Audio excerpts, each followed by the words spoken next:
Bismillahirrahmanirrahim. Nabi SAW begitu ketat dalam masalah kuburan. Semua hal yang mengantarkan kepada pengagungan terhadap kubur dilarang. Ya.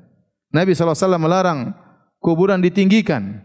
Bahkan Nabi SAW pernah menugaskan Ali bin Abi Thalib untuk meratakan kuburan. Dalam Sahih Muslim, Ali bin Abi Thalib pernah berkata kepada Abul Hayyaj, kata Ali bin Abi Thalib, "Ala aba'athuka ala ma ba'athani Rasulullah sallallahu alaihi wasallam." Maukah aku tugaskan engkau sebagaimana Muhammad sallallahu alaihi wasallam pernah menugaskan aku? Allah tada timsalan illa tamastahu. Jangan kau tinggalkan ada satu patung kecuali kau hancurkan. Wala qabran musyrifan illa sawaitahu. Jangan kau tinggalkan ada kuburan yang tinggi kecuali kau ratakan. Perhatikan di sini. Nabi menggandengkan antara menghancurkan patung dengan meratakan kuburan karena dua-duanya berkaitan dengan apa? Kesyirikan. Dua-duanya berkaitan dengan kesyirikan. Jangan kau tinggalkan patung kecuali kau hancurkan, jangan kau biarkan kuburan tinggi kecuali kau ratakan. Dan dikerjakan oleh Ali atau tidak? Dikerjakan. Ternyata Nabi pernah menugaskan Ali bin Abi Thalib. Maka seharusnya orang-orang yang benar-benar meratakan kuburan adalah keturunan Ali bin Abi Thalib. Yang mereka menyatakan mereka keturunan Ali bin Abi Thalib, harusnya mereka menjalankan tugas yang pernah ditugaskan oleh leluhur mereka Muhammad sallallahu alaihi wasallam kepada Ali bin Abi Thalib untuk meratakan kuburan. Bukan sebaliknya, malah meninggikan apa? Kuburan, malah dibangun dengan bangunan yang tinggi. Makanya Nabi melarang kuburan ditinggikan. Nabi melarang kuburan di semen. Nabi melarang kuburan ditulis. Nabi melarang solat ke arah kuburan. Nabi melarang kuburan dikasih lampu. Semua orang menyelisih, kata Ibnul Qayyim dalam Ighathatul Lahfan, semua larangan Nabi diselisih oleh umatnya. Kuburan ditinggikan, kuburan ditulis, kuburan dikasih semen, kuburan ditinggikan, kemudian ditulis-tulisin, tulis kaligrafi, dikasih fotonya sekalian, dikasih lampu, kasih dupa-dupa.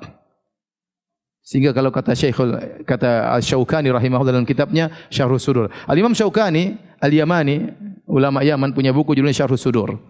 Intinya melegakan dada tentang haramnya meninggikan kuburan. Dia jelaskan dengan dalil-dalil. Dia mengatakan seandainya ada seorang yang saleh kemudian dikubur dengan cara seperti itu, ditinggikan, kemudian tulis-tulis yang dikasih lampu dan benar-benar dihias kuburannya, maka ada orang jahil masuk, maka akan terbetik dalam hatinya ini orang spesial. Orang ini mungkin bisa beri manfaat, bisa beri mudarat. Terbetiknya dalam hatinya itulah kesyirikan.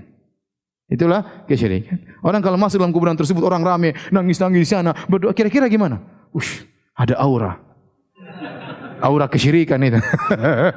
Nah iya, coba dia masuk dalam kuburan, tahu satu-satu nangis, sini nangis, satu baca Quran, satu ini gimana? Satu menangis, gimana coba?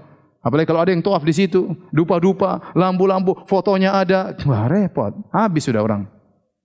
Terbetik dalam hatinya sesuatu akhirnya, dan itulah awal dari apa? Kesyirikan. Ini yang ngomong Imam Syaukani rahimahullahu taala. Ya. Maka kenapa Nabi ketat dalam masalah kuburan? Gara-gara jangan sampai terjadi kesyirikan sebagaimana terjadi pada umat-umat terdahulu.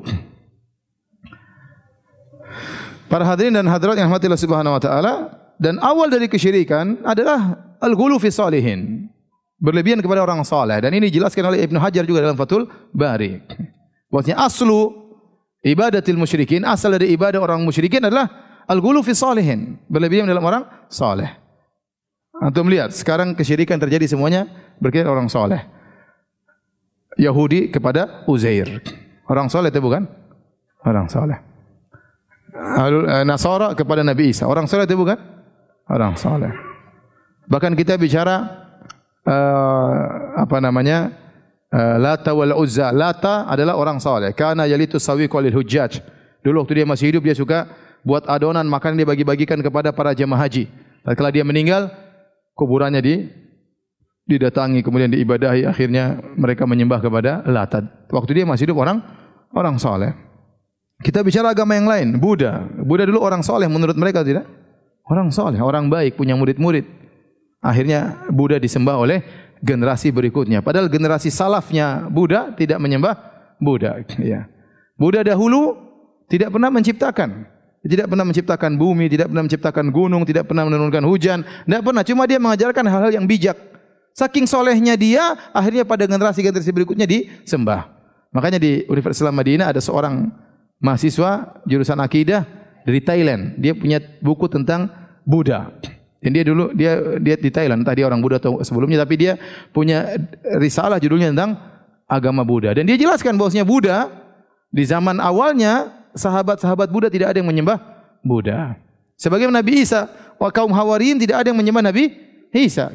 Setelah itu muncul belakang-belakangan baru terjadi gulu terhadap Nabi Isa, ini disembah Nabi Isa alaihissalam. Ya.